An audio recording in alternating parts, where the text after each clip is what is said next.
গুৱাহাটী চিৰিয়াখানাৰ বন্যপ্ৰাণী ইতিমধ্যে লৈ যোৱা হৈছে বিজেপিৰ অতিকৈ ঘনিষ্ঠ উদ্যোগপতি হিচাপে পৰিচিত আম্বানীৰ চিৰিয়াখানালৈ, যাক লৈ ইতিমধ্যে ৰাজ্যত প্ৰতিক্ৰিয়াৰ সৃষ্টি হৈছে। আৰু এই সম্পৰ্কত কথা পাতিম আমি আপোনালোকক পোনে পোনে লৈ যাব বিচাৰিছোঁ চিৰিয়াখানা সুৰক্ষা মঞ্চৰ ৰাজকুমাৰ বৈশ্যৰ ওচৰলৈ। আমি যাব বিচাৰিম ৰাজকুমাৰ বৈশ্যৰ ওচৰলৈ। ৰাজকুমাৰ বৈশ্যৰ কৰি আপোনাক এই বিশেষ সম্প্ৰচাৰলৈ মই স্বাগতম জনাইছোঁ। আজি প্ৰাইমেট নাইটৰ আৰম্ভণিতে এই কথা আমি প্ৰকাশ কৰিছিলোঁ যে কেনেকৈ গুৱাহাটী চিৰিয়াখানাৰ পৰা লৈ যোৱা হৈছে বন্যপ্ৰাণী এটাৰ পাছত আনটোকৈ বিজেপিৰ অতিকৈ ঘনিষ্ঠ উদ্যোগপতি হিচাপে পৰিচিত আম্বানীৰ চিৰিয়াখানালৈ, গুজৰাটলৈ। সবিশেষ খবৰ কি আছে আপোনাৰ হাতত আৰু কেনেদৰে প্ৰতিক্ৰিয়া প্ৰকাশ কৰিব খুজিব? ৰাইজৰ একাংশ দল সংগঠনৰ প্ৰতিবাদক বুঢ়া আঙুলি দেখুৱাই এনেদৰেই এটাৰ পাছত আনটো জন্তু লৈ যোৱা হৈছে গুৱাহাটী চিৰিয়াখানাৰ পৰা।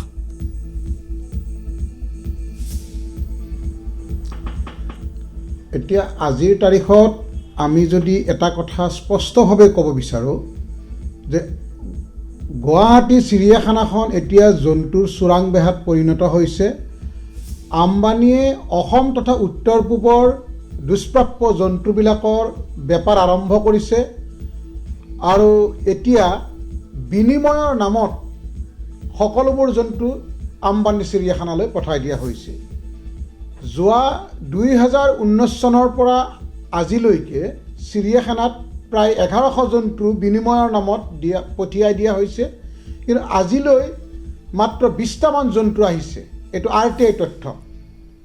আৰু সেই 20টা জন্তুৰ আজিলৈকে এটাও বাচি থকা নাই। যোৱা 2017 চনৰ পৰা 2020 চনলৈকে অসম ৰাজ্যিক চিৰিয়াখানাত 2000 জন্তু গঁৰালৰ জন্তু মৃত্যু হোৱা বুলি আমাক জনাইছে। কিন্তু এই কথাটোৰ সত্যতা কিমান সেই কথাটো আমি সন্দেহ কৰোঁ। আৰু মুক্ত বিচৰণত থকা হৰিণ প্ৰায় 1100 সন্ধানহীন হৈ আছে। তাৰ উপৰি আন এক গুৰুত্বপূৰ্ণ কথা আমি অসমৰ ৰাইজক বাৰে বাৰে কৈ আহিছোঁ যে অসম ৰাজ্যিক চিৰিয়াখানাত সৰ্পগৃহৰ দায়িত্বত থকা যিজন জীৱবিজ্ঞানী আছে ডক্টৰ জয়াদিত্য পুৰাকায়স্থ, তেখেতৰ বাসগৃহত লক্ষাধিক সাপৰ মৃতদেহ উদ্ধাৰ হৈছিল। আৰু এই সকলো সাপ কিছুদিন পূৰ্বে যোৰাবাটত চোৰাং চিকাৰীৰ হাতৰ পৰা আৰক্ষীয়ে জব্দ কৰি চিৰিয়াখানাত জমা থোৱা সাপবিলাক বুলি চিনাক্ত কৰা হৈছে। আৰু এই অভিযান চলাইছিল এনিমেল ক্ৰাইম ব্ৰাঞ্চে আমাৰ অভিযোগৰ ভিত্তিত। আৰু অতি আশ্চৰ্যজনক কথা যে উক্ত দিনা 2020 চনৰ 10 অক্টোবৰৰ নিশা 12 বজাত হঠাৎ দিছপুৰৰ নিৰ্দেশত সেই অভিযান বন্ধ কৰা হৈছিল আৰু লক্ষাধিক সাপৰ মৃতদেহ, লক্ষাধিক টিউবত সংগৃহীত সাপৰ বিষ, বিশাল পৰিমাণৰ জেঠী আৰু ভেকুলীৰ মৃতদেহ তাত এৰি থৈ অভিযানকাৰী দলটো দিল্লীলৈ উভতি গৈছিল। গতিকে এই কথাৰ পিছত আৰু কি প্ৰমাণ লাগে যে চিৰিয়াখানা বৰ্তমান জীৱ জন্তুৰ ছাল, জকা, হাড় এইবিলাকৰ এটা চোৰাং ৰমৰমীয়া বেহাত পৰিণত হৈছে, আন্তঃৰাষ্ট্ৰীয় চোৰাং বজাৰৰ এটা কৰিডৰত পৰিণত হৈছে। ইমানৰ পিছতো যদি কোনো ধৰণৰ তদন্ত ব্যৱস্থা নকৰে তেতিয়াহ'লে আমি আজিৰ তাৰিখত স্পষ্টভাৱে ক'ব বিচাৰোঁ যে চৰকাৰখন সম্পূৰ্ণৰূপে জড়িত হৈ আছে। আৰু যোৱাকালিৰ যিটো চিন সেইটো অতি হৃদয় বিদাৰক চিন। মোৰ জীৱনকালত এনেকুৱা চিন হয় মই নিজ চকুৰে দেখা নাছিলোঁ।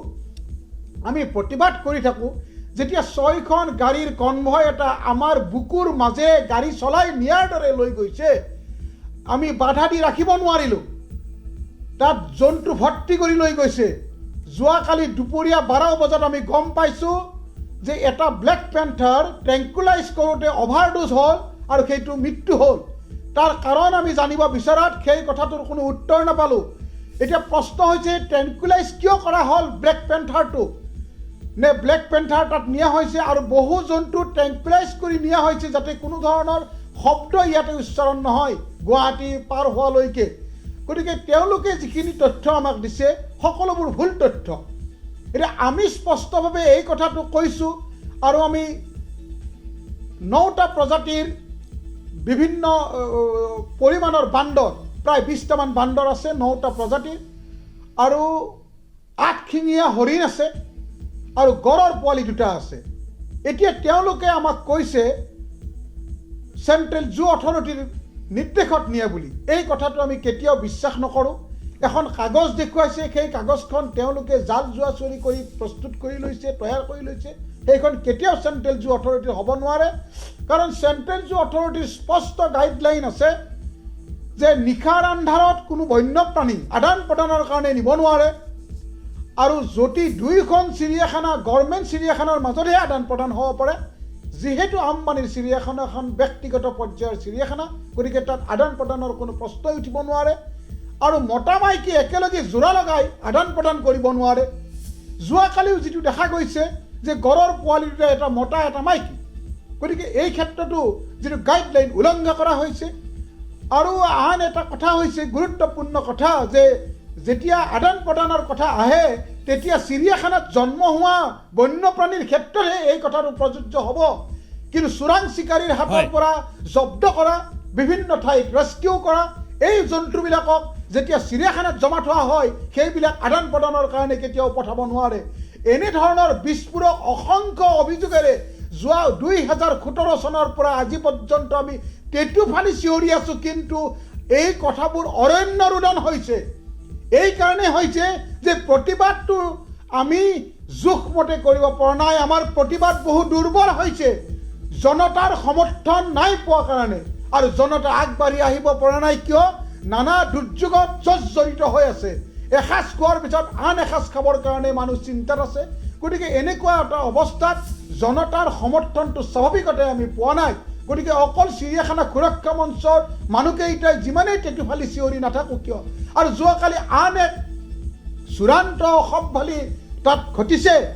আমাৰ প্ৰতিবাদকাৰী এগৰাকী মহিলা প্ৰতিবাদকাৰীক স্বয়ং ডিএফঅ'জনক কালি এনে ৰূপত দেখা গৈছিল যেন তেওঁ ডিএফঅ' নহয়, এজন মাফিয়া গুণ্ডা, আৰু তেওঁ লগত কেইজনমান অসামৰিক পোছাকত অত্যাধুনিক মৰণাস্ত্ৰৰে সজ্জিত হৈ কেইজনমান মানুহ লগত আনিছে, হিন্দী ভাষী মানুহ, আৰু তেওঁলোকে আমাৰ মহিলা প্ৰতিবাদকাৰীক টানি চুচৰাই কাষলৈকে লৈ গৈছে আৰু বিভিন্ন ধৰণৰ ধমকি দিছে।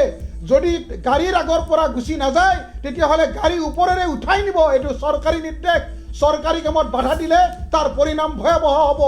এনেধৰণৰ দাবী ধমকি কেৱল মাফিয়াৰ মুখত শুনিবলৈ পায় এজন চৰকাৰী বিষয়াই। তেনেধৰণৰ দাবী ধমকি দিয়াটো আচলতে অতি আশ্চৰ্যৰ কথা, আমি প্ৰথম শুনিছোঁ। গতিকে এই কথা আমি সহজভাৱে লোৱা নাই। অহা পৰহিলৈ আমাৰ এখন অভিৱৰ্তন আছে, আৰু তাতে আমি সিদ্ধান্ত ল'ম এই কথাবিলাকৰ। ধন্যবাদ। সেয়া আছিল চিৰিয়াখানা সুৰক্ষা মঞ্চৰ নেতা ৰাজকুমাৰ বৈশ্য ডাঙৰীয়া, আৰু তেখেতে স্পষ্টকৈ প্ৰকাশ কৰিব খুজিলে যে বিশিষ্ট উদ্যোগপতি এগৰাকীৰ ব্যক্তিগত চিৰিয়াখানালৈ লৈ যোৱা হৈছে। গুৱাহাটী চিৰিয়াখানাৰ পৰা এটাৰ পাছত আনটো জন্তু।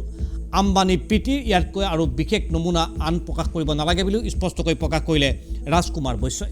এয়া যদি অভিযোগ সঁচা প্ৰমাণিত হয় তেতিয়াহ'লে কিন্তু ৰাজ্যখনৰ বাবে এটা ভয়ংকৰ খবৰ হিচাপে অভিহিত হ'ব। কিন্তু বিগত সময়ছোৱাত দেখিবলৈ পোৱা যায় চৰকাৰে প্ৰকাশ কৰে যে এনেকুৱা ধৰণৰ জন্তু নিলে তাৰ পৰাও কিছু জন্তু গুৱাহাটীলৈ অনা হয়, কিন্তু পৰৱৰ্তী পৰ্যায়ত দেখিবলৈ পোৱা যায় সেই প্ৰতিশ্ৰুতি বা সেই বক্তব্য কিন্তু অসাৰ প্ৰতিপন্ন হয়। আৰু এইবাৰো যদি সেই একেই ঘটনা হয় তেতিয়াহ'লে ৰাজ্যবাসীৰ বাবে, বিশেষকৈ গুৱাহাটী চিৰিয়াখানাৰ বাবে আটাইতকৈ দুৰ্ভাগ্যজনক খবৰ হ'ব যে গুৱাহাটীৰ পৰা এটাৰ পাছত আনটো জন্তু লৈ যোৱা হৈছে আম্বানী চিৰিয়াখানালৈ।